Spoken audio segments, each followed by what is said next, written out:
Check. Hey there. Hey there down in.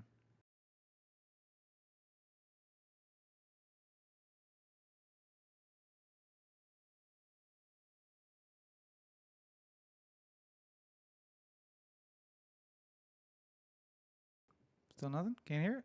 Mm-mm. Good. Check, check, check.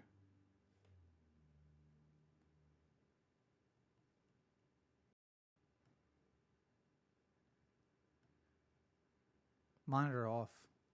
Needs to be on, right? Monitor and output? For... The mix pre?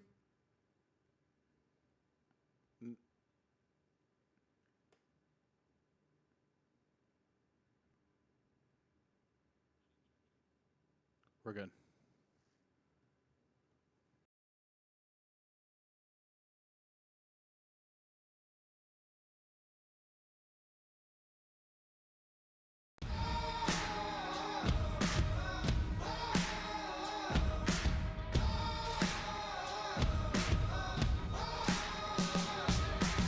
Hey everybody, it's Rob. We're just about to get started with this week's episode. Less than 10 minutes left. While you got a couple of minutes here, why don't you go check out OTheAnthem.com. It's where you can find everything OThe Anthem, including the merch store, the podcast, and all of the videos. Open up a new tab. Anchor.fm/OThe Anthem is the place where you can get direct links to all the podcatchers you use to listen to our show every week. Did you know we record every episode live on Facebook? Of course you do. But make sure that you're liking the page and turning on notifications so you get notified when we go live. We make a ton of video content between the podcast, the short films, Heretics. YouTube.com/OThe Anthem is the place for it all. And of course, you can find me on any social network at Robert N. Cheek. And me at LegendCB5. And you can find the podcast at OThe Anthem on all your social networks. So, but why would I don't he know need for more sure. debate Well, time? To be fair, he showed up in the debate last week for the first time and looked like shit. So it was a beautiful thing to see. To be honest, it was amazing. And Elizabeth Warren in particular, I know she's getting a lot of praise for her debate performance, where she viciously beat Mike Bloomberg with his own arms until he died. And fantastically put to the beat of Ether by Nas. So if you haven't seen that video, make sure you go check that out. The best part was the number, Bloomberg, for those who don't know, was mayor of New York City, but never really ran against anyone substantial, right? I can't remember a single race that he he's not a Republican for half of them. It's the war chest. That's a problem. It's you're well, I can run against him. He's got $17 billion just for this race. Well, he's also a Bloomberg. Okay. At a certain point, New York is one of those places where...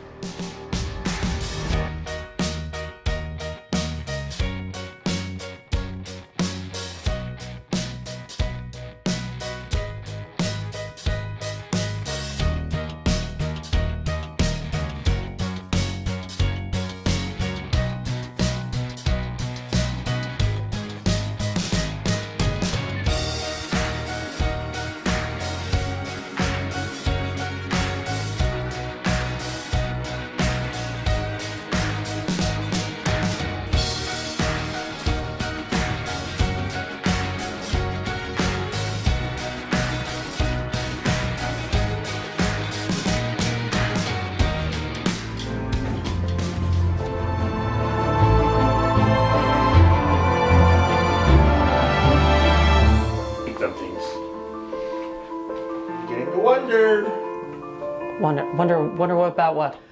Well, we haven't seen or heard of a girl and... Oh, Ma, come on, seriously? Not that we would think that, but, we want grandchildren. Girl first. Need girl, then we get kids. Grandkids. They're already talking about grandkids. Don't even mention that when she gets here. Of course. But I'll be thinking about it. Oh, is that her? Who else is it gonna be? Oh, go and get it. I'm going.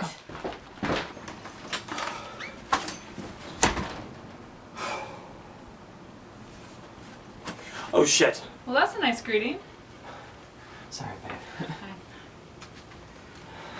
So excited to finally meet your family. I know, me too. Listen, before we go in, What is it?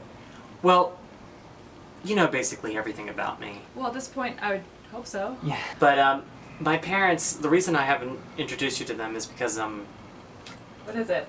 well, they're different than you and me. What do you mean? Well, listen, you're great. Are you ashamed of me, Tommy? Is that why I've never met them? No, not ashamed. Never ashamed. Opposite of ashamed. It's just that, Superman? yeah. What about it? Well, my parents are Baddicks, like, really, really, really intense about Batman. So? So they expect me to date and marry a nice Batman girl.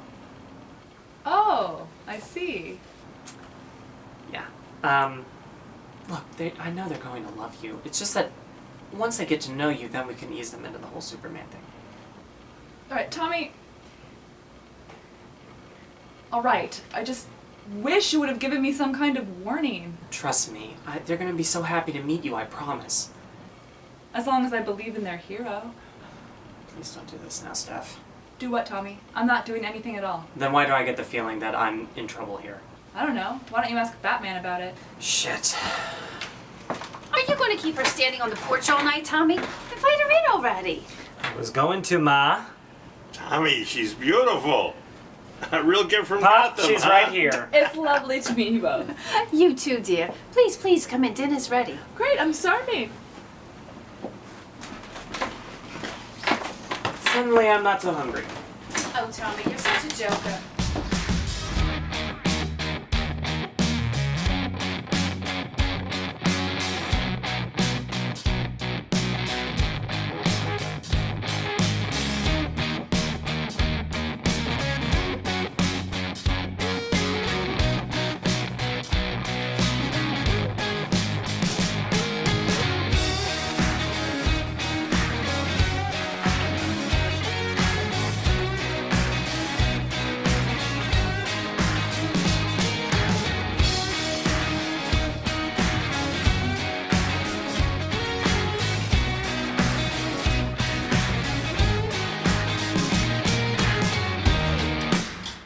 You actually have some sort of really weird intestinal cancer that only seems to be caused by people who swim in shit. Like swim in a river of shit. Yeah. And then like just like the moment just sort of like hits me like flashback style, just like whoosh. Fish. I'm like Smack. I'm back at Oregon Ridge jumping in a lake going like I love the water. Never put it in your mouth. Never put it in your mouth. Why Well, would I you never do thought that? about it until just that second when all of a sudden it's just like, yeah, you got about 3 weeks because you have Advanced bowel cancer? you have shit creek cancer. I feel like though that it's not just that It's the type of cancer we've only seen from kids in Flint. it. Whole separate issue about. By the way, it's still not fixed. Not fixed. Just by the way, it's still not fixed. And And they don't have water coming their way anymore because they're.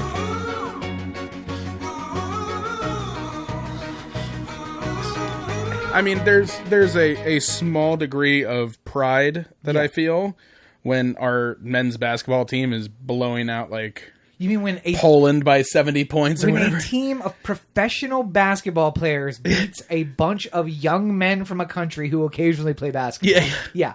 It's the Generals versus the Globetrotters, Right. over the course of a summer. Yes, That dream team though, with the MJ, 92 yeah, teams. Yes, the 92 Barcelona. Oh man, team. that was great. No, that was literally Globetrotters because they were doing behind the back passes.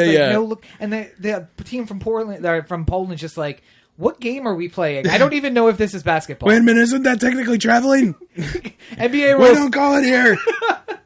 we don't abide by that rule in America. He Boom! literally picked up the ball and ran from midcourt. It's MJ. He's allowed to do that. It's okay. I think the one thing I noticed, and this is my only take on this, because I don't get into the false patriotism, and I don't get into the desire for America to win fencing or anything like that. Right, yeah.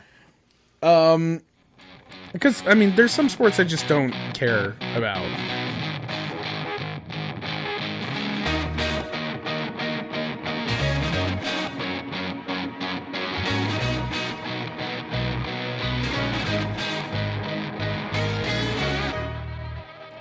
This week on the OD Anthem podcast, we're going to be talking a little sports ball. It's spring training for the Orioles, and who is this team?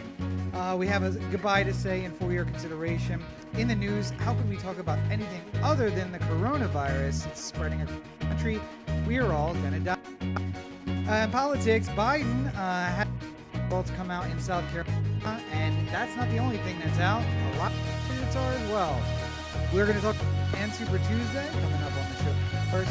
And BmoreCorner, a lot of sentences getting handed out this week.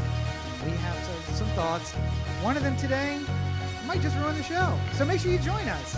All that and more coming up on this week's episode of the OD Anthem podcast.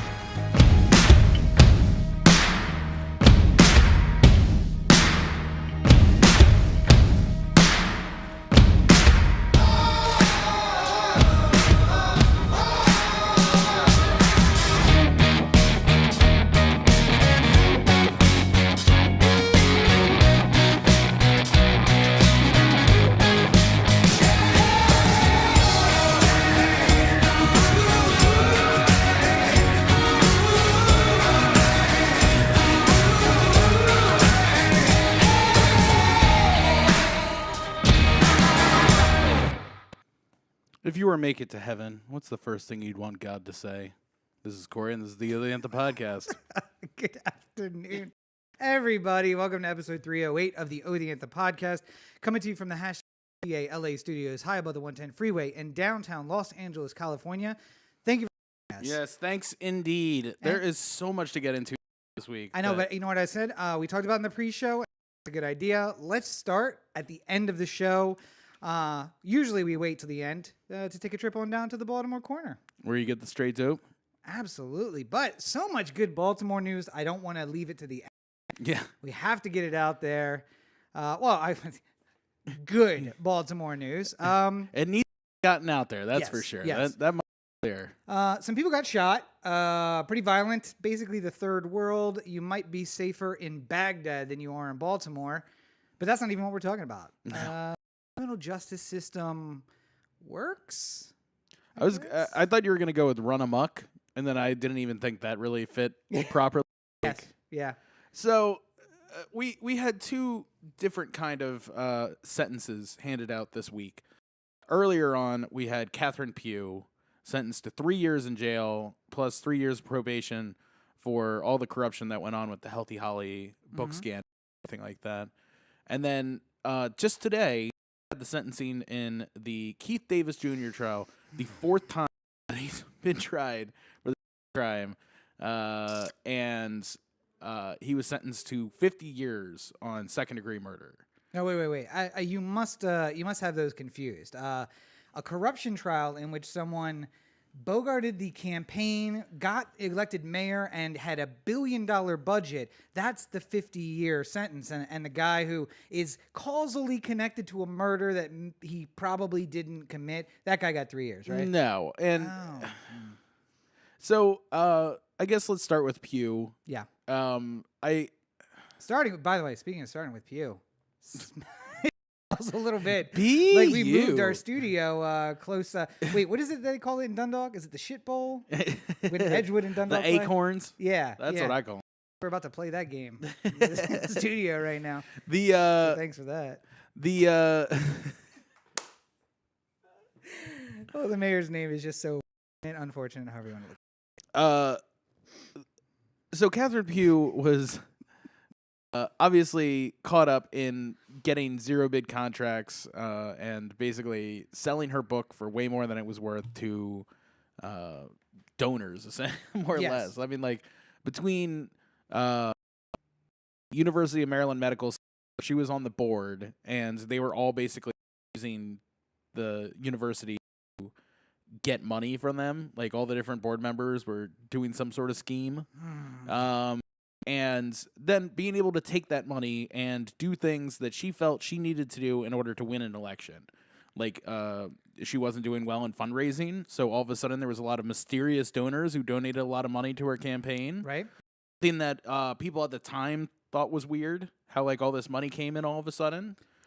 People thought it was weird, and then dropped out of the race, Yeah. leaving her by herself. Yeah. So. Well, I mean, like as soon as it seemed like she was the she sort of came into the Joe Biden role, if you will. Yeah. Where like all of a sudden she looked like she was the presumptive favorite, even though she wasn't doing that well early on, and everyone else basically got out of her. Yeah. Or didn't get the same sort of attention they would have if she wasn't in the race. Yep. In addition to that, she bought a house that she felt was more befitting of somebody who was going to be mayor. Mm-hmm. Like, it's... Well, listen, all mayors need a place where they can run away and hide and not see the media. I think we came to learn that during the Stephanie Rawlings Blake era. So, well, you know, she the thing that Catherine Pugh, I feel like, just didn't understand was how wrong what she did was based off of the situation that we're in. It'd be like if like I befriended you because your father had just got murdered, and then I got real close and you started inviting me over after school day, and then I murdered your mother. oh, Like, well, it's just like, why am I compounding the stress and awfulness that you have to go through with more awfulness? Like, however, kind of a gift because now you've raised the odds that I'll now you become Batman. Yeah. So I mean, look at that. That's an origin story we can behind. Baltimore is Batman, and go. Let's see. It's dark. You get beat up if you meet it in an alley. Crime is rampant. I mean, it's sounding pretty accurate. You know, they always say New York is Gotham City. Yeah. But maybe it's Baltimore that's turning into Gotham City. But I guess we could ask. Well, we definitely need some hero to come out and save us in this moment. I was gonna say, I want to give a quick shout out to Roxy. There's no way, by the way, that the Baltimore Police Department would allow a Batman-like figure to do their job. Oh, they would shoot him. They would absolutely shoot him. Batman dead tonight. Yes, yeah. Baltimore police found a gun near the body. Wait, he like famously doesn't carry a gun. I must have tonight. I don't know.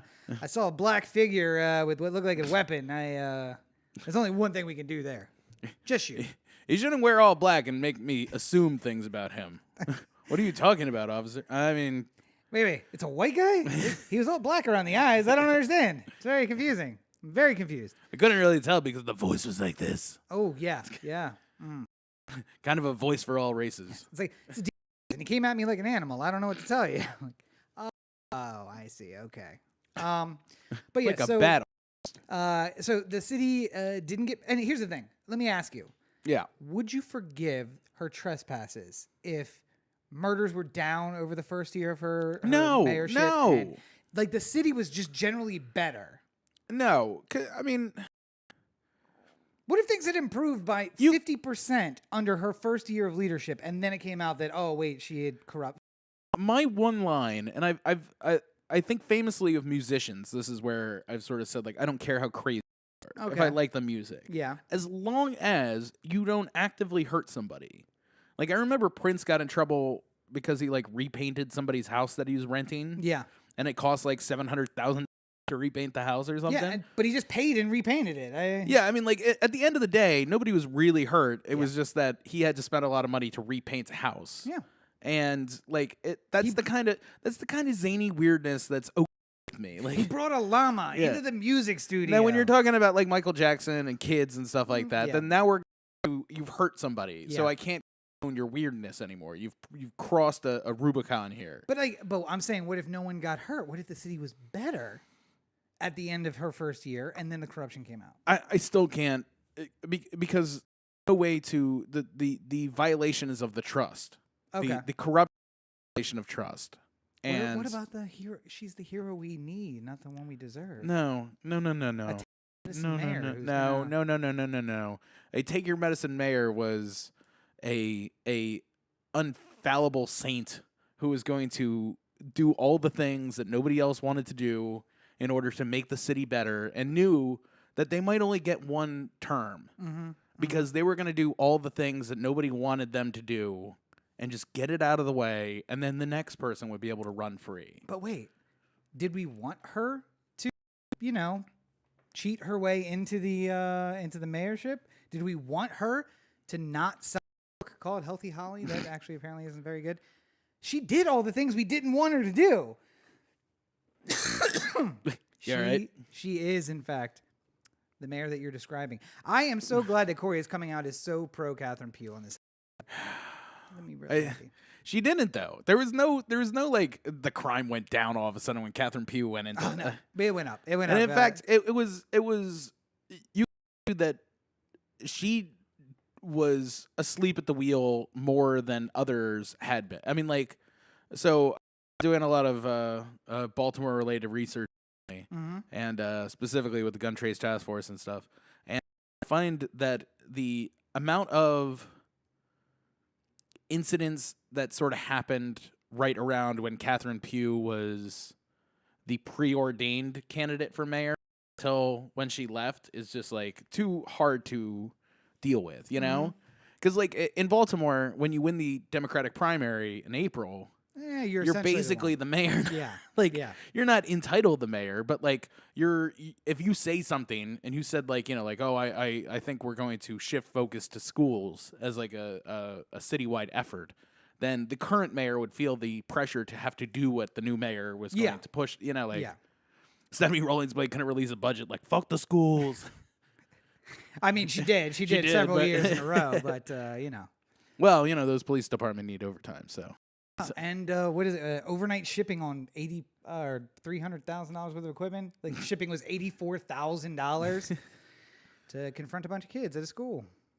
Yeah. Anywho, I think that to me, what is really weighing on me is what is an appropriate punishment for massive corruption. Right. I mean, like Agnew didn't get much. He's white.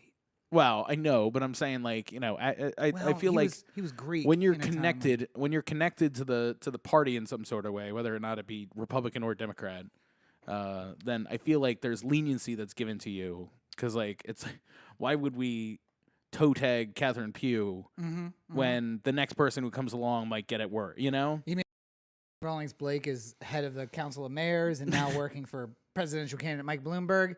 Why would we toe tag somebody who did things just as awful as her? I don't know. Thanks, Baltimore.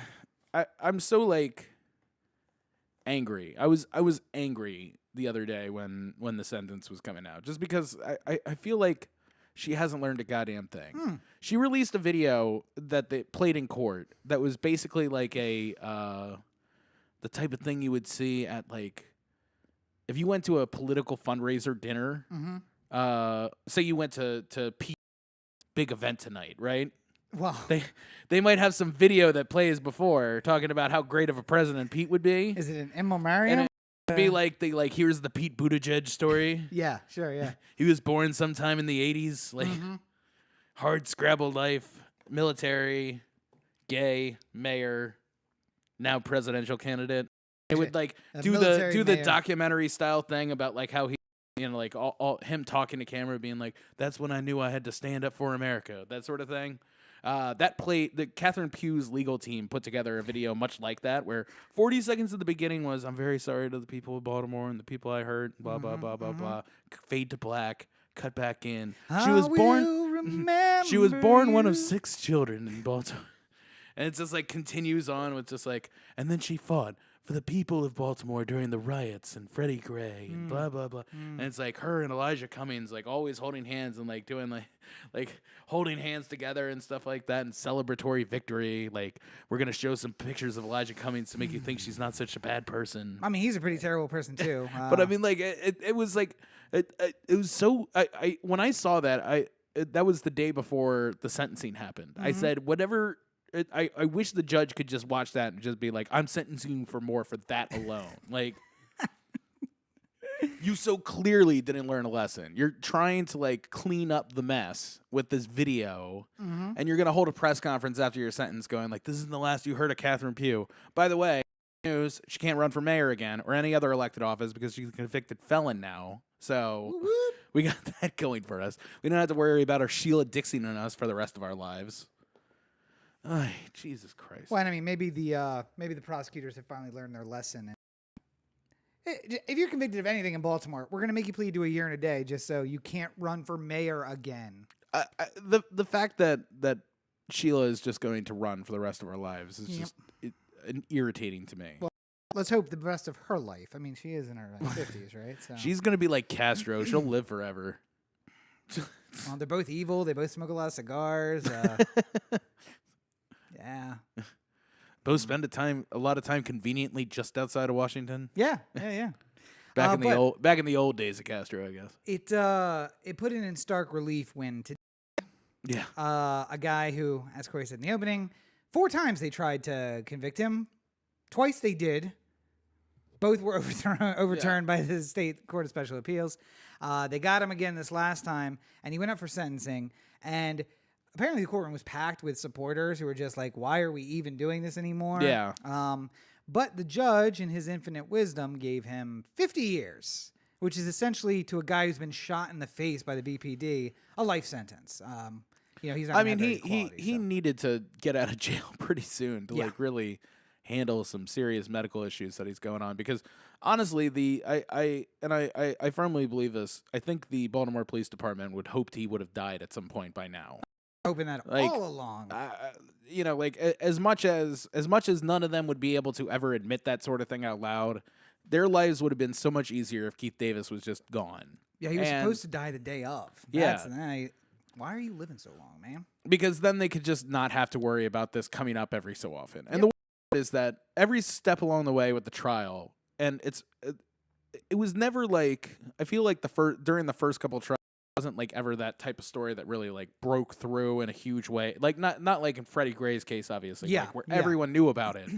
But there was like a certain percentage of people who were like following everything along the way of the Freddie Gray trial or the Keith Davis trial. Mm-hmm. And every trial in itself had its own little microcosm of corruption involved with it.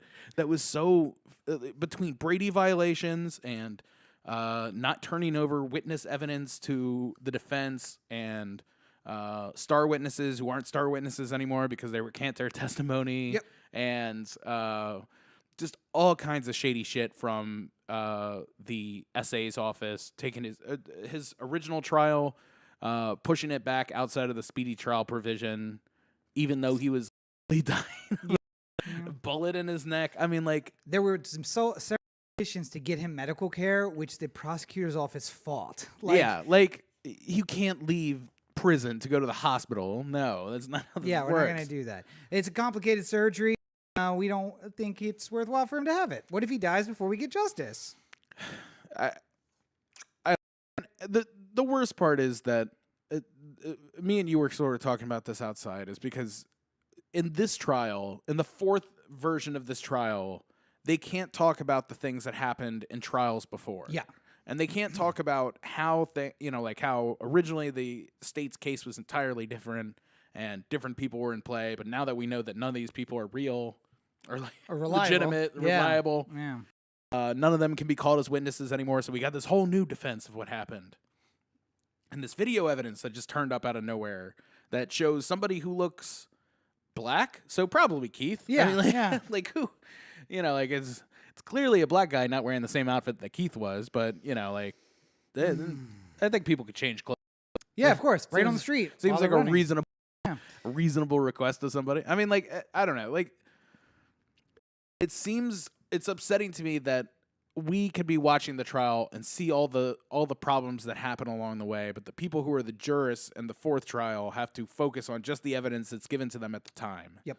And in any post-conviction things that are going to happen here, it's going to be so much harder for just get a new trial or for this verdict to be thrown out or anything that'll come along the way, just because there has to be so much evidence to overturn a judge, even if the decision he was wrong. And even though the 50 years that Keith got was probably more based off of a previous conviction, and because he got guilty of the gun charge in this, it automatically probably added years that he wouldn't have had otherwise. But by the way, he like Adnan would probably be out of jail if he took the first deal on the first case. Oh yeah, but he beat the first case except for the gun charge. So then they're like, well, let's charge him with murder too. Well, I kept thinking about that too. I don't remember at any point there being a plea deal that I heard about. Oh, not for the murder. For the gun charge that Oh, came for the first, gun okay. they offered him 5 years, which most certainly has passed since then.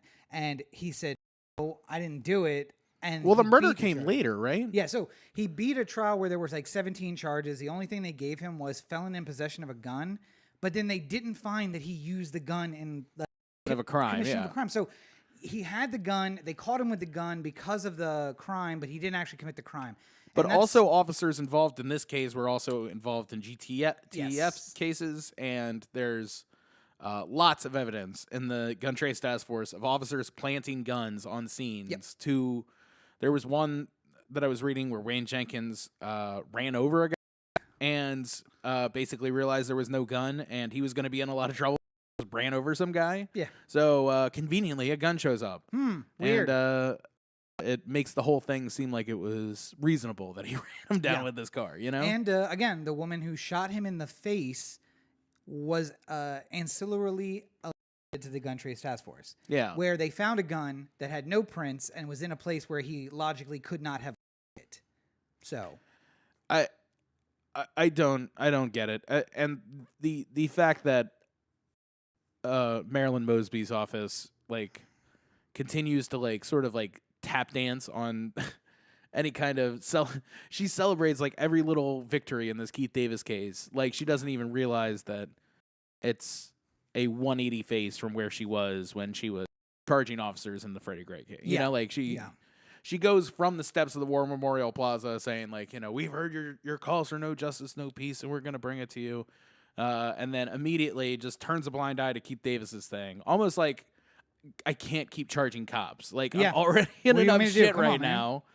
Nobody's talking about this Keith Davis thing, so I'm just going to stick with the cops on this one.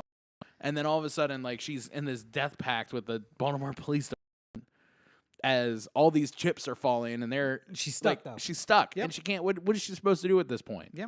So Well, and she's doing this thing where she's just like, oh, of course, you know, I charged the cops in the Freddie Gray case. You know, I didn't do anything after that. Yeah. I didn't bother poking any holes in their evidence or anything. But you know, I definitely I definitely tried them. yeah. And listen, we need Or at them. least 3 of them. I don't. We need the BPD. That's how we prosecute crime. So we have to do what we have to do.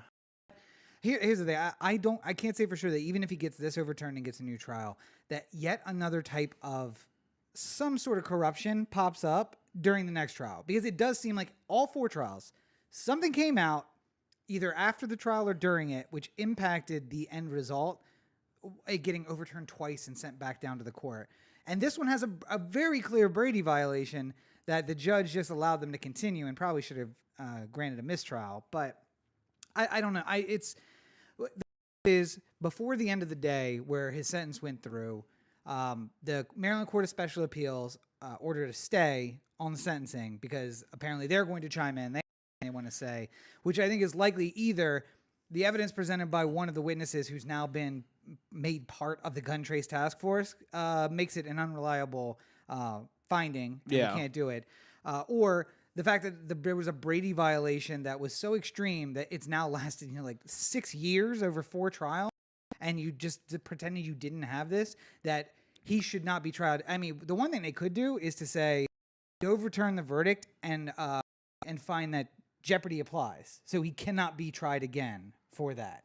Then he would just be in there on the gun charge, and whenever that's up, he'd be done. I mean, I feel like the one thing that Keith's legal defense is going for him is that he's not trying to necessarily argue against the evidence against him, even though that works in his favor as well. It's more that anything that would be trying to appeal this after the fact is about the corruption of the SA's office and how how by their actions never going to be able to get a fair trial. And the fact that he had to basically audition his defense 3 different times before they figured out the way that they could beat him is not a fair standard for trying somebody to begin with. I mean, like, you know, if I get to see your defense 3 times and I get to see where you're going to try holes on my side and I get to counteract that with new evidence out of nowhere and stuff like that's it's all that would set himself up very nicely possibly for the type of appeal that judges will make from time to time. where there was extenuating circumstances beyond the case that Well, impacted your ability to receive justice.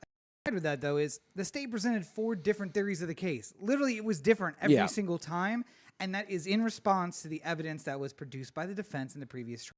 Like, well, we can show that this is absolutely not true. All right, great. Well, when we try you again, we're not going to go with that. Push the timeline and move it. I mean, every single one of the, like the vote on the first trial was favored heavily on not guilty. Mm-hmm. On pretty much all the counts. I think there was just the gun charge was the only one that they got held up on. It was a compromise apparently in the jury room where they said, well, we have him not guilty on a bunch. Here's one that we're split and one we're split. We'll give you one, but you have to be guilty on the other one. Yeah. So they gave him the one that had 5 years or something like that. But I mean, like even the gun charge that he's sitting with is kind of like that.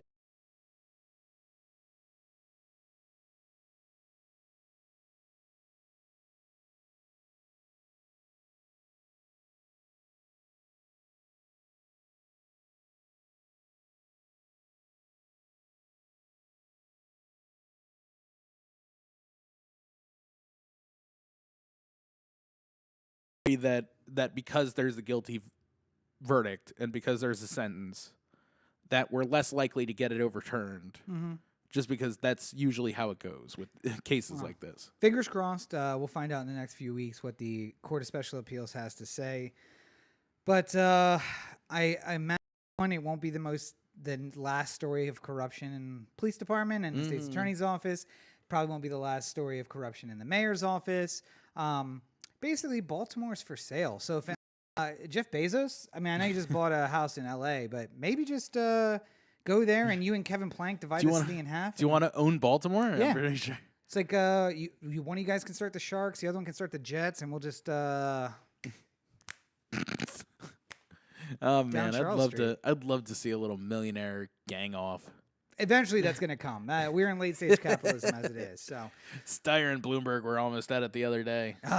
well, yeah, don't jump ahead now. But anyway, so that is all the Baltimore news. So we're going to go ahead and leave behind the Baltimore corner. Where you get the straight dope.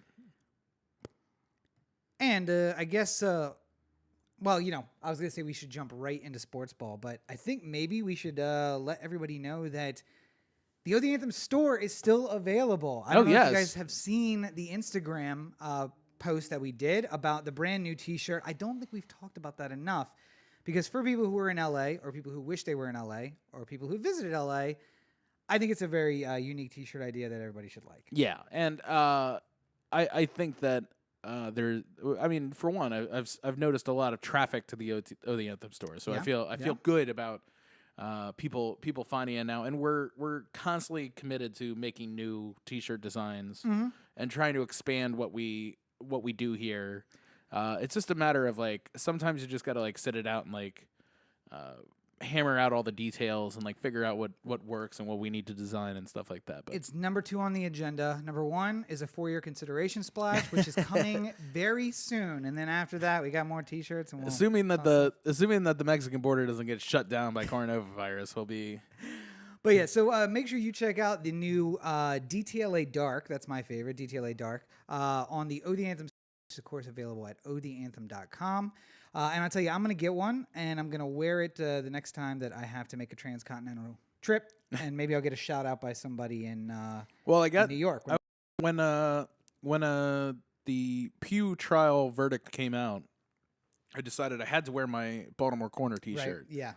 And I was about to get on Angel's Flight, and some guy was just like, "Oh my god, I need to take a picture of your T-shirt." I'm like, Yo, it's "Please, available. It's available for by sale, all bro." means." But go otheanthem.com if you want to get one yourself. Yeah, look, get one for all your friends. They're available. Well, it's just like affordable. my son lives in Baltimore. He's the founder of a jazz choir or something like that. I'm like, good. Yeah. Fun. Yeah. But I will be wearing that T-shirt next time I go to New York. Of course, going to New York to visit Roxy. Hi, Roxy. Thank you for joining us so late on the East Coast. But Roxy's in New York now. Yeah. So sadly, we miss her. Corey misses Carly more, I would say. No. That's probably a high likelihood. So, yeah, producer Carly also has moved on to other adventures. It's 51 Roxanne 49. Oh, it's close. It's close. It's like the Senate. It just barely carried a majority. Susan Collins in there just. I don't know. I mean, I like Carly, but Roxy's good too. I don't know where to go. I'm just a little girl. I shouldn't be voting. There's a mouse in the chamber. But before we get too out of control, let's. Yeah.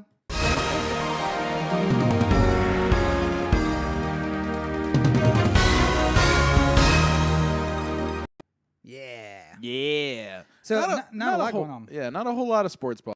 I think it's important that we touch on this because God knows this might be the last time we ever get a chance to have this sort of story going on. But Yeah. Chris Davis is hot so far to start out spring training. Well, first of all, Corey, whatever your feelings are about the new muscles that he has and him walking around with, let's keep that to yourself.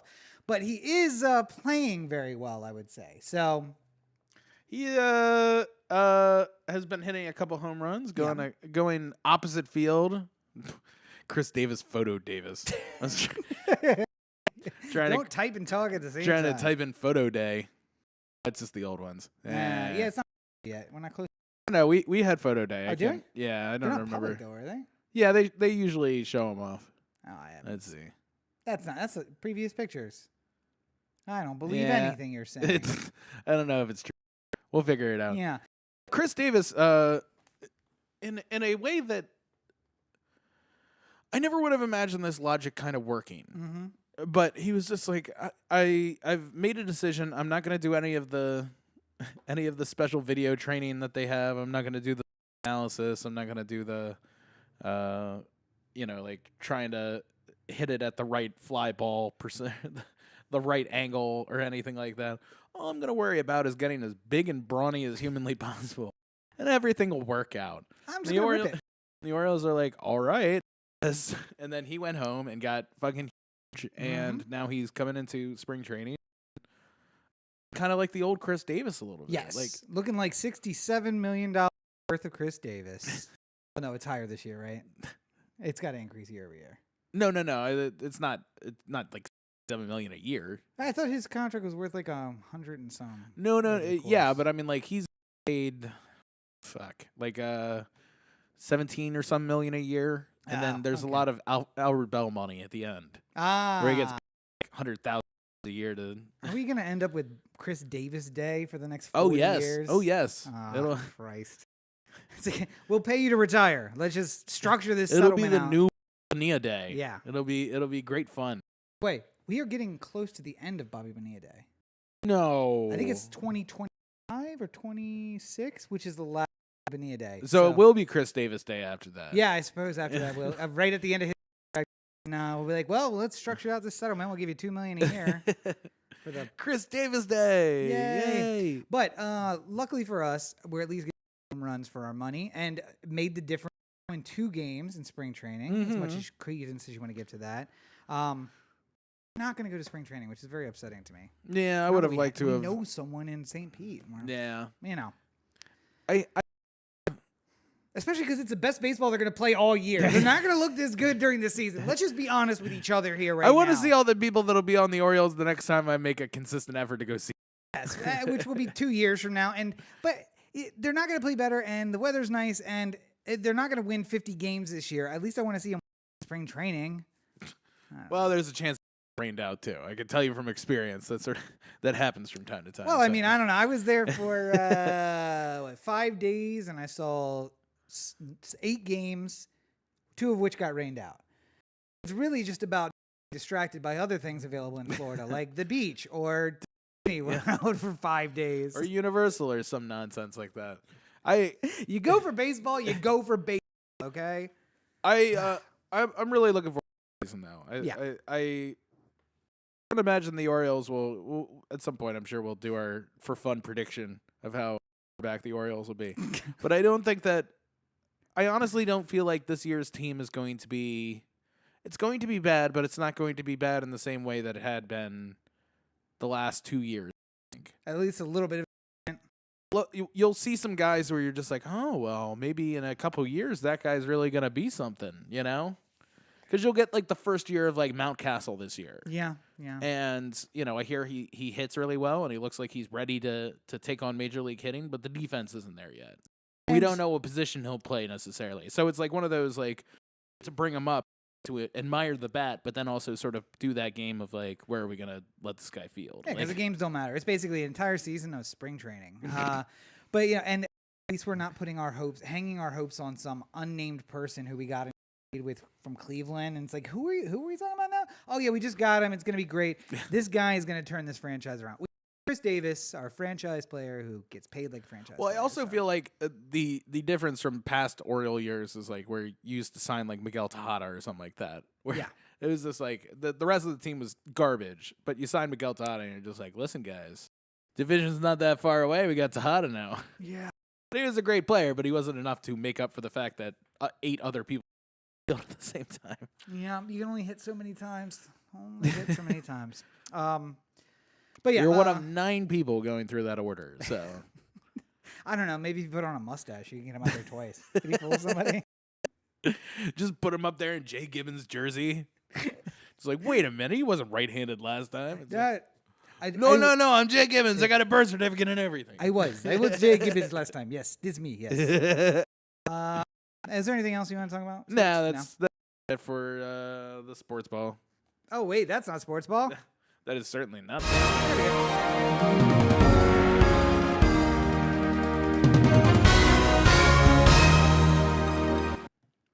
Well, and we didn't really, and again, not having a for your consideration splash, I can't play that right now. But I'd say that there was really only one story I wanted to talk about. Coming out of Oscars, you get into that little, like post Super Bowl feeling where it's like everything was really intense and like let's calm down. We've only been to one movie in 2 weeks. Yeah. It's crazy. Well, it is Dumpsuary. It So is, yes. Not anymore. Now I can't come up with the thing for March, but March is just as bad as Dumpsuary. So we saw Sonic. We did see Sonic, yeah. To see The Invisible Man. Me I've been too. hearing interesting things about that. And as a monster aficionado, I wouldn't mind seeing what they choose to do with that. The one thing is, obviously, we have lived, many of our viewers may not have, but we lived through the Kevin Bacon Invisible Man movie, which I thought was campy but excellent in a campy way.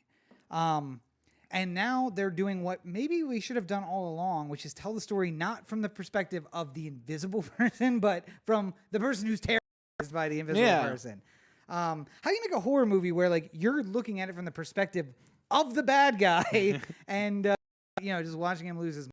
So Oh, look at it. Hannibal Lecter is misunderstood. I feel bad for him. 80s star Kevin Bacon. We should just follow Hannibal Lecter around until we bad for him. Yeah, and now even saying that, I'm like, it's got to be a much more interesting premise to be the one who is suspecting the Invisible Man, but like is terrorized. I think part of the problem was that the Frankenstein came first. Yeah, and Frankenstein's monster is the type of story where you want to develop the connection with the monster, like. The whole reveal is that the townspeople were the monsters all. That was the idea, and then every monster came after it was sort of like how do we get a little piece of that Frankenstein magic in this, and it's like, well, we have to have a connection to we have to make the audience feel for the man, and it's just like, well, or he could. That was Elizabeth Shue. Was the girl in that movie? I mean, like, I think there'd be something fun about Frankenstein where it's just like the whole thing plays out in the first 30 minutes of the movie, and it's just like the townspeople are just like, oh, we're the monsters after all, and then Frankenstein starts killing people. Yeah, I like that. I'd be like, oh. You come around. It's just like a Brawl in Cell Block 99. Like 30 minutes in, they feel regret, but Frankie, he don't feel no regret, and he just comes in, starts bashing skulls in. That'd be a good movie. Good anti-hero Frankenstein. Listen, Universal, I know that's a property that you're trying to reboot. I feel like we have the answer. All the monsters are, in fact, monsters. Mummy, not misunderstood. Cursed being wants to send everyone to hell. Just monster. We're going to make them monsters again. Make monsters again. Right here. I mean, come on, Universal. There's some. You got $1 billion for that, right? Yeah. It's a new franchise. Do you have any quick thoughts on Sonic, by the way? Since we. I mean, comparing it to the previews that we saw of the original. Yeah. I like the visuals better. But you made a comment coming out, which I can say I agree with, which is it feels like they literally just said, how little do we have to change in order to get this thing to be good? Well, so I was listening to the director on The Business this weekend, and he was saying that they didn't do any for that movie. Really? So I've kind of shifted my opinion on what happened. I kind of feel like what they did instead was they just had one of those sets where it's just like, we're going to throw a bunch of options. Oh yeah. Like it's like you were like on an Adam McKay set or something like that, Yeah. like Anchorman. Where it's Everybody like, do it that way. Do it the script we're gonna way. run 3 cameras, we're gonna the script once, and then we're gonna have fun a bunch. Yeah. And then I'm just gonna throw out lines to you every once in a while. I don't know. Like the review for Sonic, which will be coming up soon, I basically said it's not good, it's not bad, but it's certainly it's like it sort of feels like Jello. It's like it's not nutritious, it's not good for me, but it's It's there. sustenance. Yeah, sure, yeah.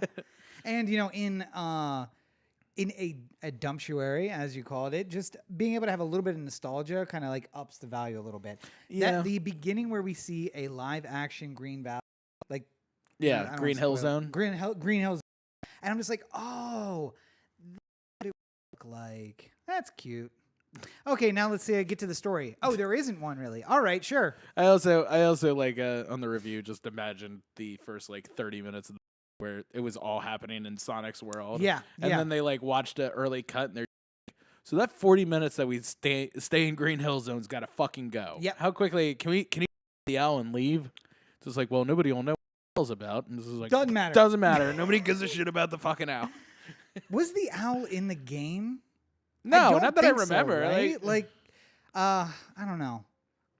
There was I mean, like the problem with these with any like I imagine I've thought about this personally. I imagine that like Legend of Zelda would make an awesome movie experience, much Right. in the same way that like Which is coming, Lord by of the the Rings is a great movie going experience Yeah. because like and Roberto is gonna like jump in the comments and fucker. Yeah. But like I can tell you just from looking at it, like fights and the number of people and everything like that. I could see a way you could make a Legend of Zelda movie scene, Mhm. given all that pretense. But there's no way to do it loyally to how the game worked because there's no way to make a version of the movie where you go to 4 different parts of the world. Yeah. And like it takes to actually win a game of Zelda. I was gonna say, Is like- is it the Wind Waker where you spent hours just sailing across Yeah, the map? It's like, Where "Ah, I'm I'm just like, gonna oh hold yeah, this down." really great that this world is the size of Ohio, just sailing across the ocean for 3 hours. Yeah. But the the Sonic, there's not really any like way of doing like a real life version of it. So we discussed this at work. The point of the original game is that Dr. Robotnik is evil. Mm-hmm. He takes a Chaos Emerald that Sonic is given someone he has at the beginning of the game. Yeah. And Sonic realizes he's trying to reunite all the Chaos Emeralds, and when he does that, he becomes like all powerful. That's not a bad fucking movie premise for him just to go battling Dr. Robotnik. I mean, like the more I thought about it, the only way I felt like they could have made this like different and new and sort of like inspired enough is maybe if you did like more of a Wreck-It Ralph Yeah. thing where it's just like what happens when the game's not on, or like maybe they figured out some sort of way to get out of the game. Yeah. Yeah. But like having everything sort of happen in real life sort of feels like, I don't know, like the Transformers version of a Yeah. of a superhero or of a video game movie, you know? Also, the rings are super important in the game. And they're Yeah. important in the movie too, but not in a way that makes logical sense to me. But not in the same way either. It's yeah, like yeah. now you can throw a ring to transport to a different, like there used to be if you had 50 rings in your possession and you got to the end of the level and you go through the little turnstile, Yeah. there would be a big ring you could jump through to go to like a special level Yeah. and get a Chaos Emerald. But just sort of like having a bag of rings and being able to transport wasn't like something Yeah. like And then you came back though. Like you went to the special level, but then you came back and you continued. I mean, like, and for anyone who's about to go watch Sonic, just know this: we're not ruining any of the plot because No. there's basically no plot. There's no Sonic loses a ring, he get it, that he's saved. Like that's pretty much the movie. It's a buddy cop travel adventure lost item covered movie. Like it's all of these things just mashed together into one pile, and then we just use Sonic, which has nostalgic value, and call it a movie. So it's almost like a executive Paramount just walked in and be like, "What's the least amount of effort we can put into this?" It's just like, well, I guess he could just have to go get his ring, and then he could escape. Done. Do it. All right. Head up. Thanks, Jimmy. Anyway, but the whole point of me bringing up the for your consideration this week was that today, unfortunately, we also lost Robert Lipton. James Lipton. I literally was thinking that. James Lipton. And that might not be notable for most people, but we have on many occasions commented about on Inside the Actor Studio and having James Lipton. Although I think our version of him is far more like that Martin Short character than it is Jiminy Glick. Jiminy Glick, yeah. Than it is the real James Lipton. But it's there would be times throughout my life where I was just like thinking about if I were to ever become famous and what kind of shows would I want to be on. Mm-hmm. You know, like I kept like thinking to myself like, oh, I'd probably be a Letterman guy over a Leno guy. Like not like, I was going to be famous by the time I would have to choose between Leno and Letterman, but I mean like, like when I was younger, I would watch Leno and Letterman and I'd probably be like, oh, I'd probably be on Dave's show more, cuz Sure. Dave is more my kind of guy. There was like when Top Gear was still a thing with the original crew. Mm-hmm. I was just like, oh, being a star in a reasonably priced car would be like a huge goal. Like I would love to be able to do that. And then that goes. And then, Inside the Actor Studio is another one that like I was just always like, that would be really cool to be a part of. And now we just want to trend on TikTok. So the world has changed so much. Now here's the question. Do you think it comes back in some other way? Do you think they find a 40-year-old version of Lipton? So they tried to do that or with just shoehorn Chris Hardwick in there? They did Siskel and Ebert, and then when Siskel died first, I think, then they brought in the guy who actually replaced him at the newspaper. Right. And it lived for like half a season, and they were just like, they don't have the same dynamic. Not as Siskel and Phillips, Ebert. the other one. Yeah. I can't remember. I can't remember his name. Yeah. But they could try, but one of the stories I was reading today said that like that was Lipton going to Bravo or whatever it was and being I mean, this is part of what the Actor Studio was bringing people in to talk. Like, so it was kind of like this was happening before it was televised, and then it became a televised event. Yeah, and I just don't think that you can replace. And then once it was on television, you could get bigger names to be involved. Yes, especially when the show is a hit. Yeah. So, but I mean, I think it's a good idea. But Hardwick already does that. He has a podcast where it's just famous people coming in. So what I always respected about Lipton was he took so seriously the process of acting. Yeah.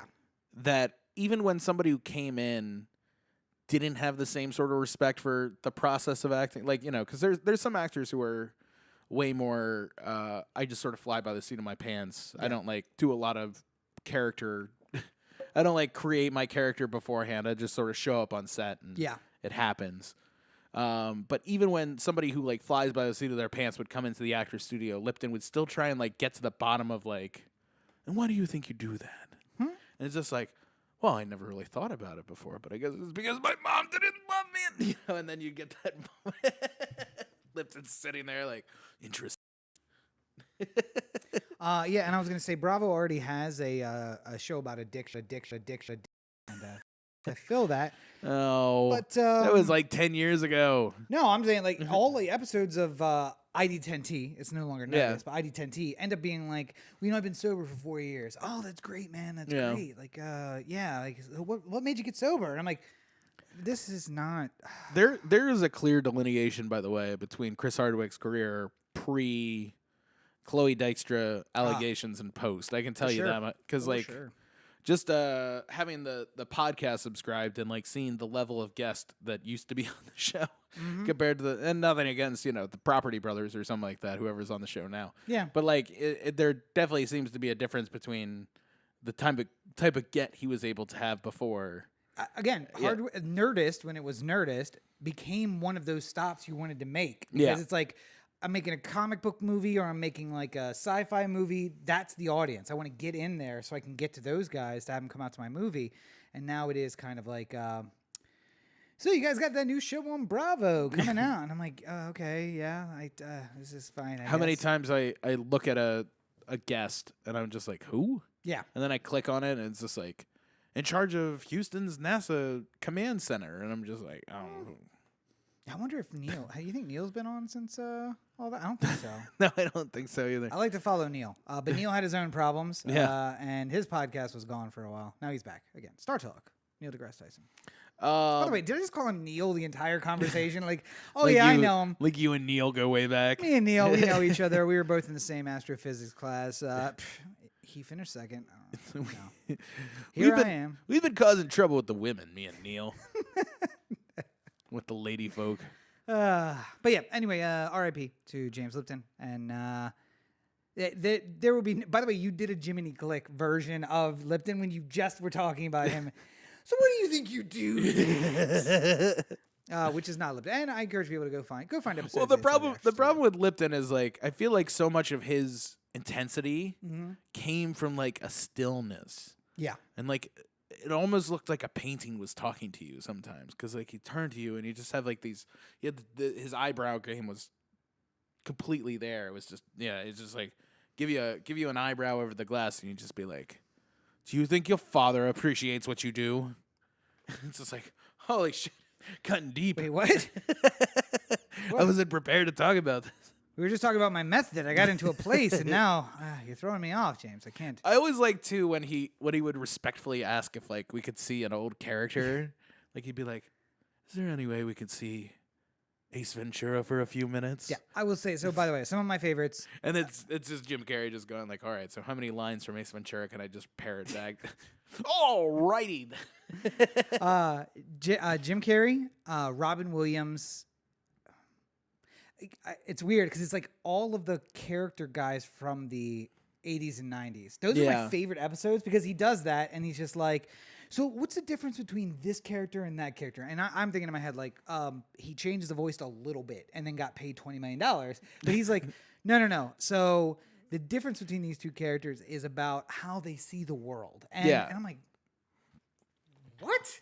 To me, I think the coolest thing about Inside the Actor Studio is that it demystified the process in a different way, because like, if you would watch somebody on like a regular, catch somebody on ET talking about their latest role, like even if you were playing some, Katherine Johnston just died too, the NASA, Hidden Figures, the one based on Hidden Figures. So like, if Taraji is going around doing a media tour and she's on Entertainment Tonight, they could say like, why is it so important to play a character like this? And she could be like, well, she's a role model that I feel like people don't know enough about. Maybe after this movie that her profile raises a little bit, but she's an incredible blah, blah, blah, blah, blah.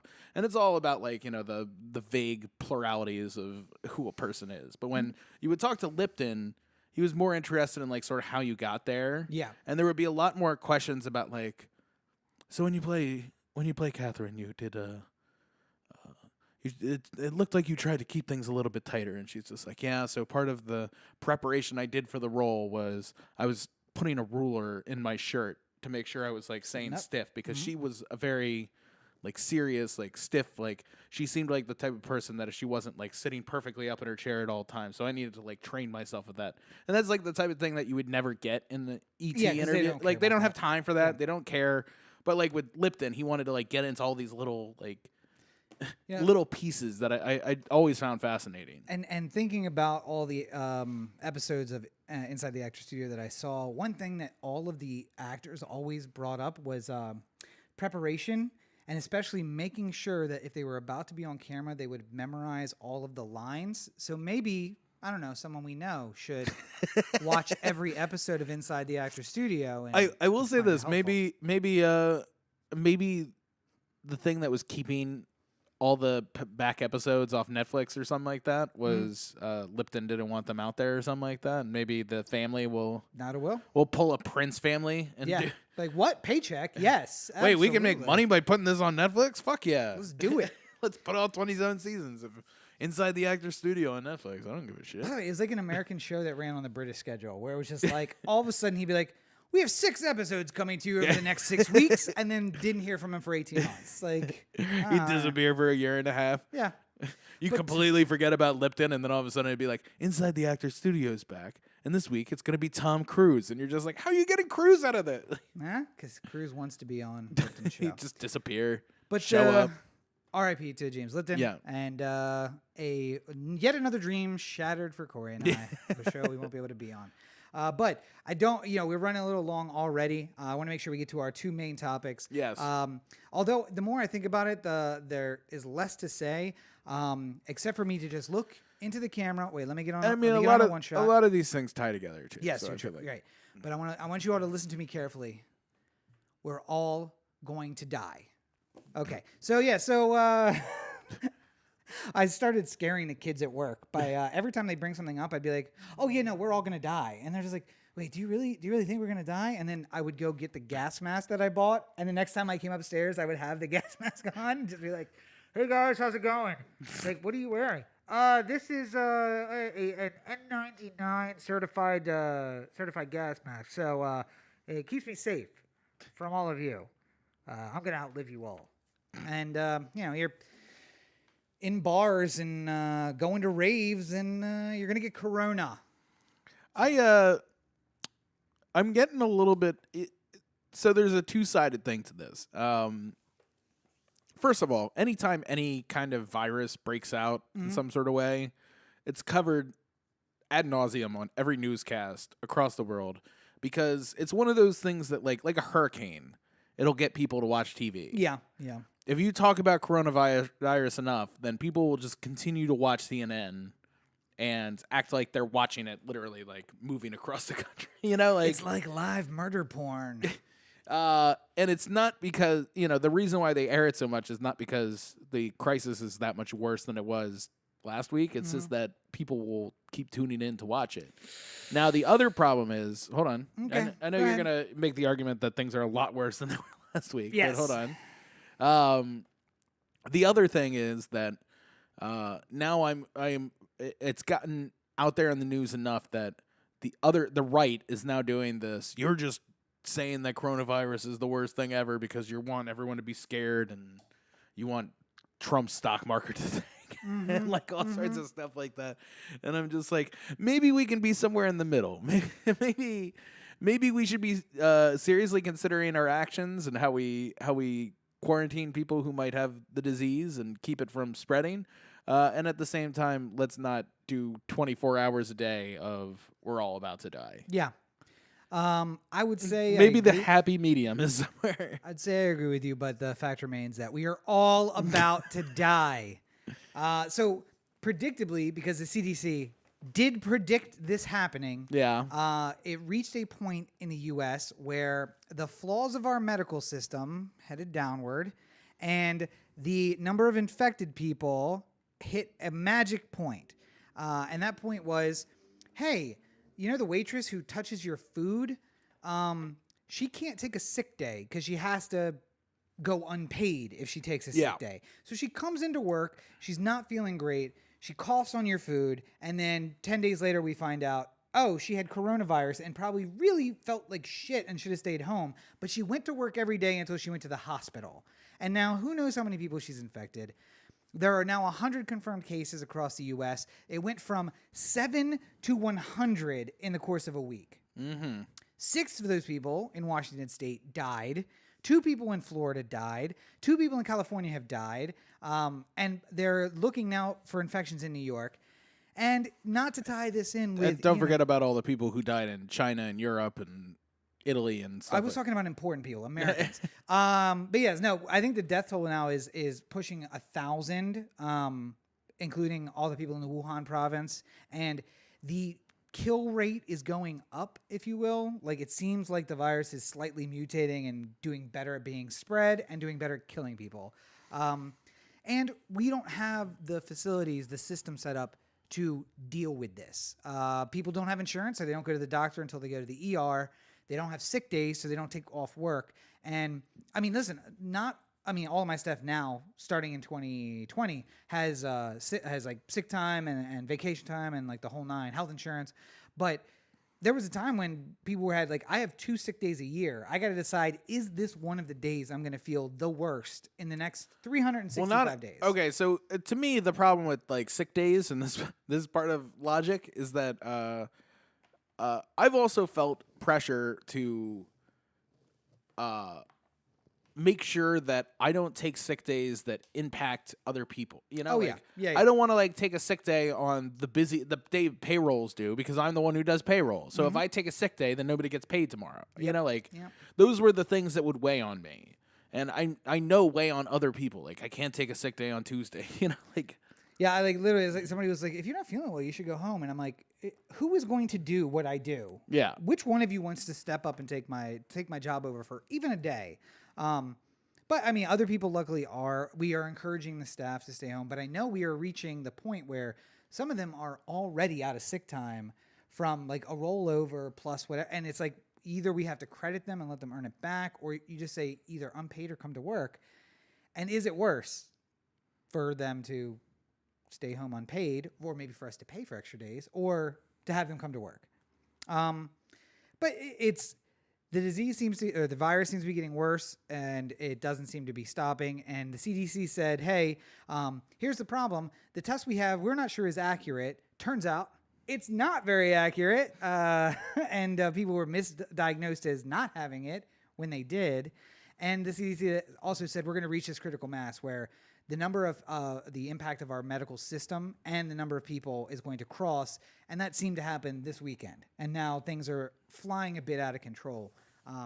Speaking of flying a bit out of control, I am going to be wearing my mask anytime I have to go in public, basically, for the next few weeks. And I have the gas mask that looks very scary. It looks like it comes from a radioactive suit. Yeah. But I also got like a nice little smooth scorpion or Sub-Zero mask.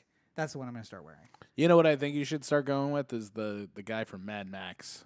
You should just start doing the... Oh, like the whole... Yeah, the Bane, the modified Yeah, Bane? Yeah. You know, that's basically what my one at work looks like that I used to scare people. And somebody was like, yeah, that's really funny. You don't even have filters in it. You could be the guy, like the little baby-like one who has like the baby and all the wives. Yes, yeah. Fury Road one. Fury Road, Yeah. yes. But one of the guys at work was just like, man, you don't even have like filters in there. And then I did the filter test where you put your hands over it and it like sucks the mask in to show you if it's sealed. I'm like, I'm protecting myself from you. And then he was all fun and games until I did that. And he was like, yo, seriously, are you going to wear that mask all the time around here? Like, should we be worried? Should we all go home? And I'm like, you can go home if you want. It's unpaid, but feel free to go home. And then they went back to work. So I'm the best boss Capitalism. ever. Yeah, late stage capitalism. But the point of that was that Trump, in his budget for the last 2 years, has cut CDC and our part of our donation to the World Health Organization. And now we are not prepared for a pandemic. And it seems we're about to face a pandemic, which is ironic, if you think everyone dying is ironic. But we are now the worst part. The worst part is not that Trump has been cutting the budget for CDC and we're all fucked and everything like that. It's just that he's just like, I'm gonna put Mike Pence in charge of this. The one guy who like it'd be like, hey, we got some really important science thing to do, so we're gonna put Corey in charge. And it's just like, no, that's not. Right, speaking of science, you know Mike who's going to be in charge of this rocket launch? Corey. It's like, speaking of rocket launches, Mike Pence, the guy who there was a big sign that said "Do not touch." Yeah. And first thing he did when he walked up was put his hand on it, and I was like, this guy. But luckily for us, we're all going to be safe, Corey, because as Mike Pence has pointed out, all we need to do is pray, and we'll be safe from Corona. It's the godless Chinese that brought this virus on us, and it's our God that can save us. So I'm feeling happy. Tell that to all the Europeans. Well, that socialism is basically atheism, so it's all an ism. We don't practice that here.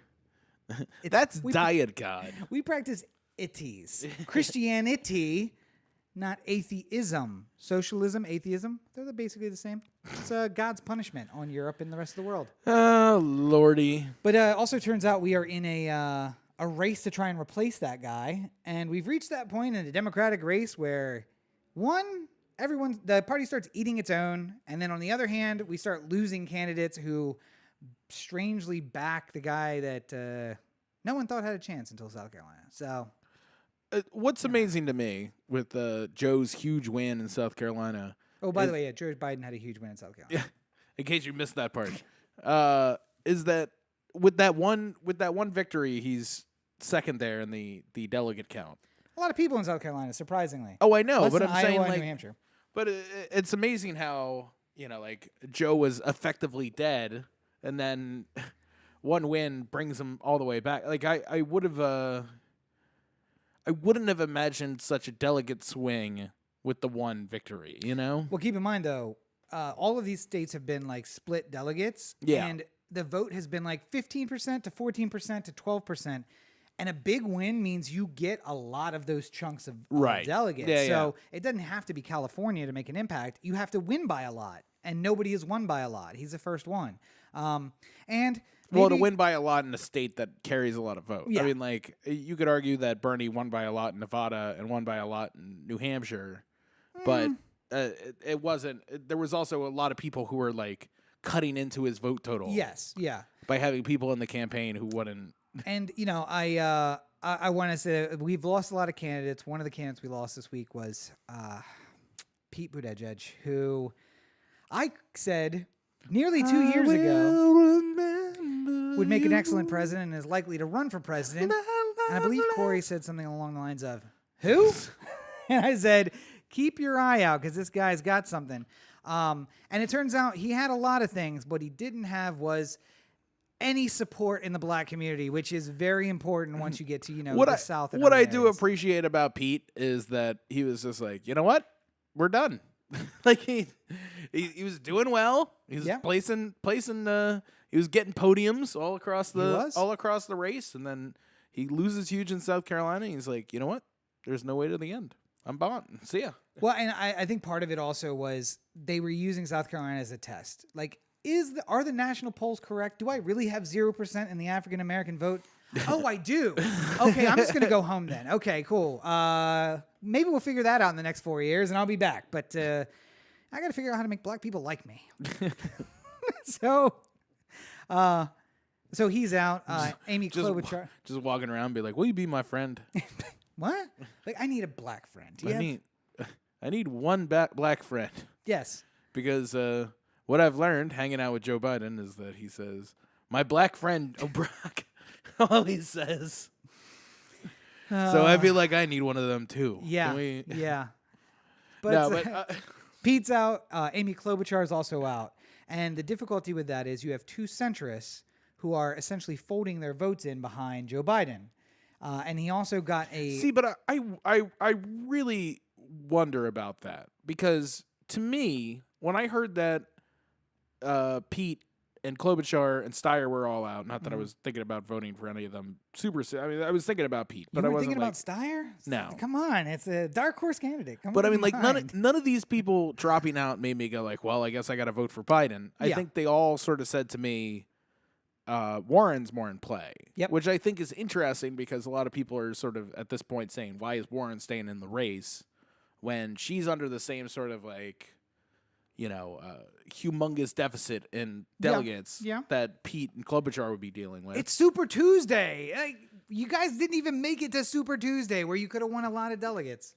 I think Pete saw that there wasn't many wins out there for him, and Klobuchar just realized that she just didn't have enough support to continue. And then they were running out of states without black people. Well, and Steyer was putting a lot of money into South Carolina, and I think when he didn't win there, he was just like, all right, so clearly money is not going to buy this for me. Yep. Michael Bloomberg didn't stop, though. Well, I mean, he hasn't actually been on a ballot yet, so he's still waiting for his first chance to get a vote. And by the way, I think he has spent something like $500 million already, and he has not been on a ballot. Yeah. He's going to make this the most expensive primary in history, and he hasn't been on a ballot yet. Well, he kept making the logic when he got in the race, because he got in really late, was that he didn't feel like Biden could do it, and that there needed to be someone on the moderate side of the spectrum to do it. But in the time that it took for him to actually get on a ballot, Biden has corrected himself. Yeah. Now, I really don't know. The problem with politics is that somebody wins one state, and then all of a sudden the whole thing becomes about, like, get behind Biden, he's the one. But I really don't. I've been thinking a lot more about what's going to happen when we get a debate between Trump and whoever the Democrat may be, because I feel like they're going to limit the number of debates that they have. Because if you're Trump, you don't want to debate. I mean, you want to go out there and debate because people are going to want to see you debate. Yeah. Like, I don't think he could go with no debates. No, but it's not going to be the Democratic primary where it's like 19 debates. No. It'd probably 3. be two. Two, I would imagine. I honestly think that you do 3, and what you want is to make 2 of those not a one-on-one debate.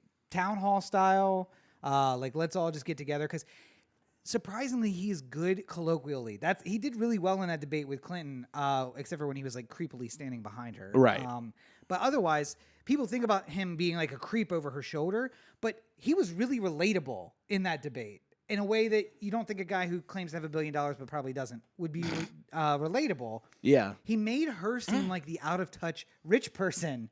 Yeah. When he literally just 10 days earlier had been talking about, like, I could shoot a guy on Fifth Avenue and nobody would stop me. That's what rich people get. The more I think about it, the more I am thinking about who I vote for in terms of who stands up on that stage with Trump. Yeah. And I think that Bernie can hold his own against Trump. I think that Bernie's big disadvantage is that the more he becomes a general election candidate, the more people are talking about socialism in terms of, like, like the communism idea of socialism. Wait, why did Clinton not do well in her election bid? Well, I mean, there's a lot of reasons. Well, what we keep talking about the main reason. Well, I mean, she didn't. She fought to sort of maintain the heart of the Democratic Party, even though it was building. It was definitely on its own veering left. People don't like her. Yeah, and the problem with Bernie is people don't like him for different reasons. But you can't go into South Texas. By the way, people who would benefit immensely from socialism in America, but they're going to vote against it because they don't like socialism. See, but here's the problem. I don't think Biden can hold up against Trump at all. No, he's just not. He's just not the man. He's just not capable of doing it. We're making it 5 decades where he's run for president. Much like Bloomberg is not going to be able to take down Donald Trump in a debate. No. Like there's no world where I imagine that happens. And Bernie is going to get some good shots in, and I think Elizabeth Warren would be the best person to debate Trump, because she would just if she does anything like she did to Bloomberg in the Vegas debate, Yes. I feel like the Trump debate would be something to see, but I don't know. Like I'm gonna take this vote until tomorrow. I'm really gonna be sitting on it until I actually pull the lever. For those of you who or press the button in this case. I was gonna say it's button, right? It's not a lever, yeah. Touch the touchscreen. For those of you who said if Trump gets elected, I'm gonna move to Canada and or Europe, and then didn't, and you're still here now. Hypocrites. That's you. But also, this is what an election in Europe would look like. That's what we have in the Democratic primary. We have the extreme liberal on one side, we have the centrist on the other, and then that moderate, but not moderate in America, but moderate European-wise looking person. So we have Bernie, who is the Green Party extreme. We've got Biden, who is the like Tory party essentially in Europe, and then Elizabeth Warren is the middle road. See, but the problem I feel like is that to sort of divide out candidates by political ideology is robbing you of your ability to see them as like sort of the whole and complete and complex candidate that each individual person is. Because like, Jill Stein, if you're looking in terms of like ideology. I meant European green. Not I know, American but I'm saying like if you're looking at in terms of like ideology, like, she's way to the left. Yes. And Bernie is way to the left. Yes. And Hillary was more towards the center. Well, and Trump Hillary's was on the right. Well, I mean, more towards the center in the sake that she might be going on the right side of the center, but Yes, she's in yes. the center more True. than the other candidates. And then Trump, who was like really pushing right as much as he could, Kept moving right Yeah. as it was going along. Right. So yeah. pushing what the right was. Listen, there are good people on both sides. There are bad people on both sides. Did he just say there were good Nazis marching? All right, well, I guess we got to move this Move end that of the right. spectrum. We thought the line was here, but the line keeps moving. Keep moving it right. All right, yeah. I think that if you start thinking of like all your candidates as like if you lump in a Jill Stein with the Bernie Sanders and think that they're the same person, then you're gonna have a bad time. Well, I mean, Jill Stein's not a Democrat. Oh wait, neither is Bernie. That's Right, true. but I'm saying like if you think that like the part of the problem is that if you think about a group of democratic socialists who are going to run for Congress and Senate in the Bernie Sanders style going forward, there's going to be some people like Jill Stein who sort of get in there, and people are just like, look at this joke candidate who's running Sure. in Alabama's 3rd congressional district trying to be Jill Stein. Like, it's a matter of like each candidate sort of has to stand on their own merits. And I think Bernie is doing a democratic socialist thing that nobody else would really be able to pull off. And it's arguable whether he's pulling it off, but Yeah, I was gonna say he's better at it than anyone else I've ever seen. I would say I don't think he's being very successful at it, but he's better than anyone who has tried it before. Right. And realistically, he should be winning poor rural voters and poor urban voters, and he's not winning either of them. I do like where he's going with his most recent version of the argument with democratic socialism, though, when somebody tries to bring it up to like slam him with it. He keeps going like, right now we have democratic socialism. Yeah. It's only for the rich. Like, like what I want to do is make it for the lower middle class as opposed to the rich. Because right now Amazon's not paying any sales tax. That's socialism for the rich. Yeah. And that's a reasonable argument. I don't know. I'm really going to weigh on my vote until tomorrow. Yeah. Listen, But there's lots of things to vote on tomorrow, so it's tough to. when are you gonna vote? Like 1 o'clock Pacific time? Yeah, probably a lunchtime vote. All right, so if you guys have a chance, and if you're hearing the sound of my voice now, I want you to bombard Corey with messages about who he should vote for, just to bug him all day. I mean, really, basically. just get the Bernie Bros on me. Just be like, I'm considering not voting for Bernie Sanders, and then I just wake up tomorrow with like a bunch of like, I will fucking kill you and your family. So, and by the way, on that note, I'd made the mistake of getting into a political discussion with millennials at work. One of those things where I'm going to vote for Bernie, and if he doesn't get the nomination, I don't know that I'm going to go out and vote. Listen, idiots. Here is the argument that you're making to me. You're saying, I like this guy who is really far left.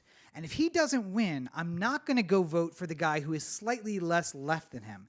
In a scenario where the alternative is a Nazi, essentially, like the guy who's so far right that makes apologies for Nazis and he's a white supremacist, and you're saying, well, I'm not going to go vote for the middling leftist when he's running against the guy on the far right because you guys didn't vote for my far left guy. You're idiots. If you're going to go vote, listen, if you're going to abstain, abstain. I abstain from all of it. And I'm hoping that if everyone abstained, we would get better candidates. I reminded them, 2004 was the lowest voting number of people casting votes in like 60 years. And it's never been great. And what do we get out of that? We got a revolutionary candidate in 2008 because we sent the message to the party like, we don't care. Give us somebody better to vote for. And this middling bullshit about like, we're gonna stay on and we're gonna vote for, I'm not gonna vote. No, if you're gonna go out and vote, then I expect you, Democrats and leftists, to hold ranks just like the goddamn Republicans do. How many people in the last 4 years have held their nose and supported Trump? Do it. There is the two candidates on the Democratic side I'm least likely to vote for are probably Biden and Bloomberg, right? Yeah. There's like maybe if we're just calling it round numbers, there's like a 1% chance that I vote for Bloomberg, and there's like a 5% chance I vote for Bernie or for Biden. And then somewhere else in that 96% is how I feel about Sanders and Warren. So, it's going to be a tough row to hoe for those two. But say that Biden wins the nomination and becomes the Democratic nominee, even if there's fishy nonsense at hand, I'm going to vote for Biden. Yes. I'm going to make it perfectly clear that I'm not happy with the Democratic Party. Yeah. And I will do whatever I can to torpedo their efforts after the general election has ended. Yes. But I will definitely 100% vote for Biden over Trump. If I have to vote for Bloomberg over Trump, I will once again do it. I will hold my nose even more than I did before. I will not be happy about it. I will not be happy about it. But way, I will fucking do it. Bloomberg today, someone said, well, what about that third term that you were the mayor and all these things happened? And he said, oh, well, that third term's kind of a wash. I wasn't even paying attention. And that's the guy who you're giving 1% of your chance of vote, which I hope I just cut in half at least. Yeah, you're a mayor of the biggest city in the country and you weren't paying attention. That's why things went kind of screwy. It's just a unbelievable, like, we need to not be so fucking petty. I mean, like, I get why nobody wanted to vote for Hillary Clinton. I get it. Mm-hmm. I didn't want to do it either. I did the math of she's absolutely 100% going to win Maryland, so I can throw my vote away a little bit here. Maybe Gary Johnson gets to 5%. I feel like I've done something. You know, she won Maryland, so that didn't hurt. Gary Johnson didn't make it to 5%, but my vote didn't really impact how things ended up going. If I wanted to do the same sort of thing in this election where I vote for a third party because, you know, whoever is going to win California, If you could. I can do that. Yep. I can feel secure in it. But if you were a, you know, millennial in Rob's office who happens to live in Ohio and votes in Ohio, then do not fucking play this game with me. Yeah. Do not do this. Well, I don't know if Biden's really real enough for me, or I don't know if Bernie's enough of a liberal for me. Like, no, just do it, please. Don't. Well, and all that. The more people fucking sit across the line like this, the more Howard Schultz thinks it's a good idea to get involved and launch a third party campaign. I will remind you though that all of this hemming and hawing and all this, let's argue about leftists. It really doesn't matter because 55 to 60, maybe even higher percentage of the electorate lives in conservative areas. They identify as conservative. Trump lost the popular vote, but won the electoral vote. I think it's highly likely that he wins the popular vote this time and probably continues on to win the electoral vote. And the Senate's going to be redder than it's ever been before. Last point on that, just because I don't think a lot of Democrats are thinking about it in this term as well. If you're making an argument over who can sort of match with Trump in a general election, I feel like your only vote at this point is for Bernie. Yeah. Because he's the only one who has an infrastructure and ability to raise money consistently. And if he wraps it up, say he has huge wins everywhere he needs to tomorrow or today, if you're listening to it on the day it was released, and why wouldn't you? Of course so. So, you know, if Bernie wraps it up today, let's just say, you know, he wins everywhere, he wraps it up, then he's putting himself in the best position to go up against Trump in the general because he has a war chest. But he has none of the Democrats, even if you put them all combined, even if you're talking about Bloomberg's $66 billion, they do not have the war chest that the Republicans have right now for Trump to get reelected. Yep. And that's not just legal money, but that's also super PAC money, shadow money, you know, like Twitter trolls who are going to be talking about Republican talking points on random people's comments and stuff like that. And not just Trump. The Senate election, which again I maintain, I think that it's going to get redder, not more purple or blue. The House, which is likely to get far more blue, but we've noticed that doesn't really mean anything, unfortunately. So I feel like purple districts are going to become blue districts. Yeah. And there's no longer going to be a lot of like decisions between is Colorado going to vote a Republican or a Democrat? It'll just because Colorado's Democratic now. There's no chance of it going back. But at the same time, new swing state. But at the same time, there's no swing states. That's your new problem. Yeah. But I think that the issue is, and not, I don't want to dive into this. Although it would make a good like if we have to record in advance. At what point are we going to say that the Senate no longer represents the people when 33 states? No, what was it? 15 states have 30 states have as many voters in them as two large cities in two states. Yeah. So like, at what point are we going to say this was a great system when things were kind of like equally distributed? Now it is so far off that it just doesn't make sense to continue with this Senate as Well, it is. and I mean, if you're talking like, so I'll make one real quick point on Yeah. this, then wrap it up. But if you're talking like Federalist paper style, where local government is where it's at and stuff like Yeah. that, and you need to have 2 senators because every state needs to have the same sort of Equal ability to representation. represent themselves in the same sort of like. I get your logic, but we're no longer in that world. Like it's not that doesn't play in today's society. Yeah. Like there's got to be interstate commerce like there wasn't before when the Senate was first created. So I feel like this House of Commons, House of Lords thing we got going on here is not necessarily leading us to the right way, but Sorry, but yeah, the House of Lords, not done by population. Yeah. It's done by it's not done equally by population. It's done by like, all right, so we have, a bunch of people here. And so you're going to have this huge area because they don't have states in Yeah. England. So that you have this huge area and you over here, you represent the same number of people here.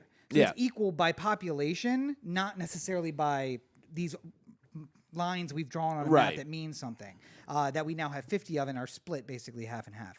So the English arguably have a better system.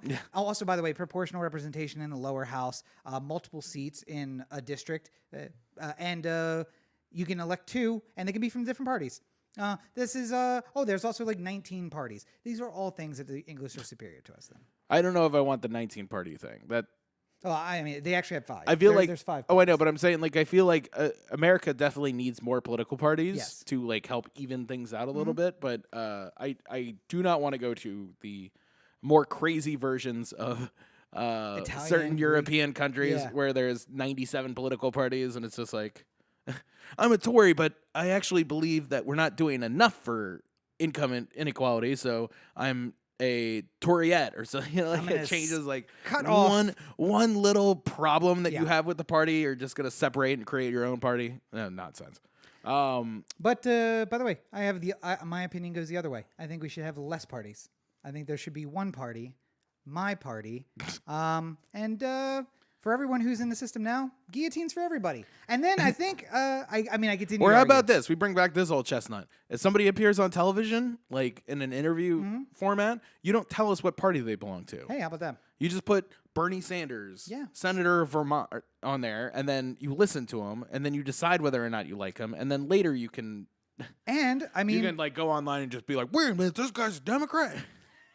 and I like that because I don't want people to think it's politically motivated. It's all of you are going to the guillotine, so it's fine equally, and you're the same.